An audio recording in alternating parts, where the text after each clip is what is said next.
grew up listening to your albums, and a lot of them reflected and helped me with so much of my pain and frustration and all these, emotions that I was going through. And as I became an adult, I learned how to, I either work through some of those problems, or I've learned how to deal with them, day to day. And when I listen to you perform on stage and I listen to you sing those songs, the same therapeutic sensation washes over me, and I remember, I get flashbacks of my childhood, but it feels really good because you helped me so much. Where does it, like, where are you on stage? Where does that take you? Because you sing with such emotion that you have to be in that place, and then to That snap back place, and be here with me right now is yeah, just it's a fucked up place, and I don't really know. I go into this just zone, and I don't know where I'm going. I don't know what I'm feeling, but I'm just feeling. I don't know what. It's just insanity, I guess. My brain. Best way I can describe it is just mania.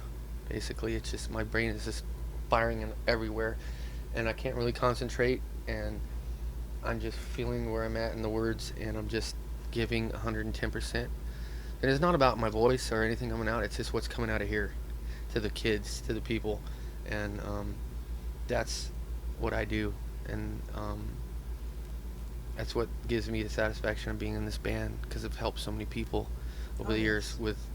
with their problems or things going on in their life, and the only way I can do that is being real, and it's coming from right here. It's just like a big beam just out to how many people are out there, and I think that's where they feel it.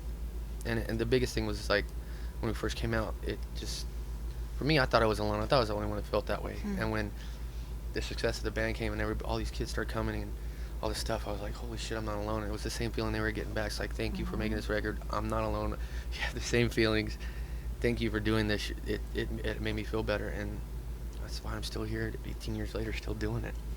And you mentioned, you're a grown man with a beautiful wife and beautiful kids, and you're still so in touch with your dark side. Like, how do you regulate? I guess to me is just so interesting. How do you go from one and then put it, on hold, and then go into your happy life, like your better life? For me, it's without one thing, you don't have the other. Hmm. So the dark things in my life are what inspire me to write, and that's why I make my music.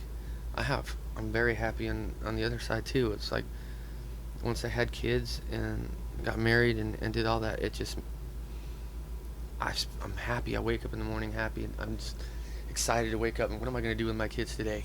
And we go to the river, or we go fishing, and we do all this fun shit. And I love living that part of the life. But with all that, there's always bad in any human. It's not me like, oh, what was poor Jonathan? Oh, depressed, depressed, depressed. Everybody goes through that shit. Oh yeah. I mean, you got great days and you got horrible fucking days, and those are the ones I pull on to write the music, because the happy shit just doesn't inspire me to write music. If I want to do some poppy, happy shit, that yeah, I could pull from Yeah, that, you but have your happy time with your yeah, family, and then yeah, I understand. And, it's obviously from all the years of your lyrics, you've been put through so much shit by parental figures or adults. How do you raise your children and discipline them at the same time? With, like, were you ever worried about, like, not, knowing how to raise your kids properly? You know what I'm saying? Like, that goes through every parent's fucking head. I wish there was a book, but there isn't. mhm. And I just raise them the best way I can raise them. The biggest thing I instill in them was respect other people, be nice to people, and to be nice to you. That's the only thing that will piss me off if my kids are disrespectful. And that's how I raise them. I don't put them down if they see nudity, or if I hear me cussing or any, that's just stupid bullshit. That's just life. Right. And for me, it's not a big deal. A lot of people it is, but for me, the way I parent, it's just more about instilling respect and a good kind of worth a work ethic. Like, I don't give them everything they want. I make them work for it. And if you notice that your kids were ever in a really dark place and going through depression, whether it's just, adolescent or whatever, how do you think you'll handle that when the time comes? You know, um, I go through it with Nathan. Nathan's gonna be 15 this year. Oh wow. Oh wow. So you're in the midst of I'm it in the with midst him. of it, and I know the signs because I go through myself. I'm all, come on, you little fucker. Right. I get him a little headlock, and we go for a walk, and I make him talk. I make him tell me what's wrong. I just make him. I'll just pound him until he will. Because that was the biggest thing when me growing up. My parents that at that time period, you just didn't talk about shit like that. It was just like they turned a blind eye. They're fine, da da da da, and Mm-hmm. sit and stew. But with him, I'm constantly poking at him, like, tell me what's wrong, tell me what's going on. Come on, nothing, Dad. Okay, really, okay.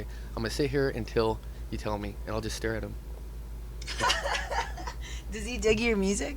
Yeah, Oh, isn't he that really, amazing? it's awesome. He really likes it, and he's not really into heavy stuff at all.